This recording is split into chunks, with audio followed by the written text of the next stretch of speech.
स्वागत है आप सभी का आपके अपने चैनल एकलव्य एजुकेशन सेंटर के इस नए वीडियो में।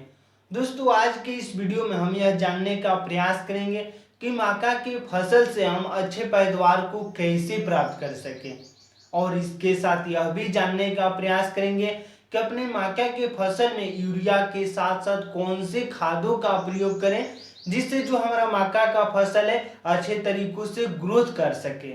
और इसके साथ यह भी जान लेंगे कि मक्का की कौन से हाइब्रिड वेराइटी का चयन करें जो हमें ज़्यादा से ज़्यादा पैदावार देने में समर्थ हो सके। तो चलिए इस बेहद ही महत्वपूर्ण वीडियो की शुरुआत करते हैं। सबसे पहले बता दें कि किसी भी फसल को उगाने से पहले यह बेहद ही महत्वपूर्ण हो जाता है कि हम कौन से हाइब्रिड वेराइटी का चयन करें जो हमें ज़्यादा से ज़्यादा पैदावार दे सके।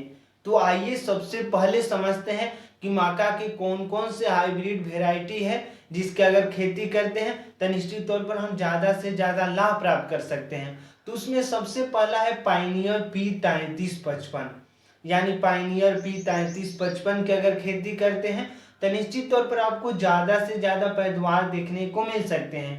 और यह ज़्यादातर रबी के सीजन में उगाया जाता है। यानी पायनियर P3355 मक्का का जो हाइब्रिड बीज है इसको ज़्यादातर रबी के सीजन में उगाया जाता है और सामान्य तौर पर नवंबर दिसंबर में। और यह सबसे उन्नत किस्म का बीज माना जाता है। यानी पायनियर P3355 पूरे भारत में उगाया जाता है। तो इस तरह से यह उन्नत किस्म का बीज माना जाता है। और इसके साथ ही अगला है सिजेंटा NK30+, यानी सिजेंटा NK30+ मक्का का हाइब्रिड बीज है और यह भी लगभग भारत के सभी क्षेत्रों में उगाया जाता है।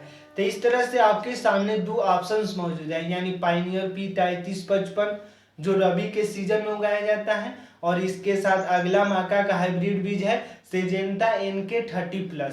जब हम आगे बढ़ते हैं तो अगला है पूसा मक्का, यानी पूसा मक्का भी है और जो विवेक QPM9 के नाम से प्रसिद्ध है। यानी पूसा मक्का विवेक QPM9 यह मुख्यतः भारत के कुछ ही क्षेत्रों में इसको उगाया जाता है, जैसे उत्तर प्रदेश, मध्य प्रदेश, आंध्र प्रदेश, तेलंगाना, बिहार जैसे क्षेत्रों में इसकी खेती की जाती है। यानी पूसा मक्का विवेक QPM9 की जो खेती होती है यह मुख्यतः कुछ ही क्षेत्रों में इसकी खेती होती है, जबकि पायनियर P3355 सिजेंटा NK30+ की जो खेती होती है पूरे भारत में की जा सकती है। यानी पूसा मक्का विवेक QPM9 एक ऐसा मक्का का फसल है जिसको महज 180 से 100 दिनों के अंतर्गत में पूरी तरीकों से तैयार किया जा सकता है।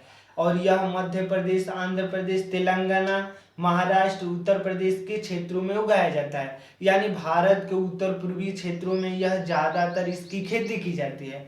और अगला है गंगा 5, यानी गंगा 5 भी पूरे भारत में उगाया जाता है। तो इस तरह से पूरे भारत के लिए आपके सामने तीन ऑप्शंस मौजूद है, यानी पायनियर P3355, सिजेंटा NK30+ और गंगा 5।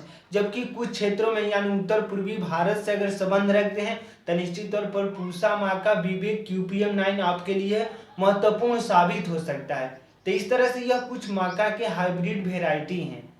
लेकिन सबसे महत्वपूर्ण हो जाता है कि हम मक्का के फसल में कौन कौन से खादों को डालें जिससे जो हमारा मक्का का फसल है अच्छे तरीकों से ग्रोथ कर सके।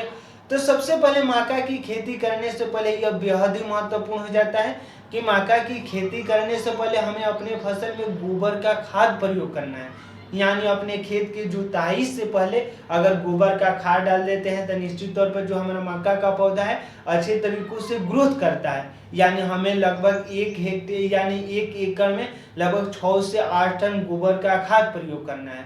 और इसके साथ साथ यह बेहद ही महत्वपूर्ण हो जाता है कि अपने फसल में पहले खाद के रूप में हम यूरिया के साथ साथ कौन कौन से खादों को मिलावट करके डालें जिससे जो हमारा मक्का का फसल है अच्छे तरीकों से ग्रोथ कर सके।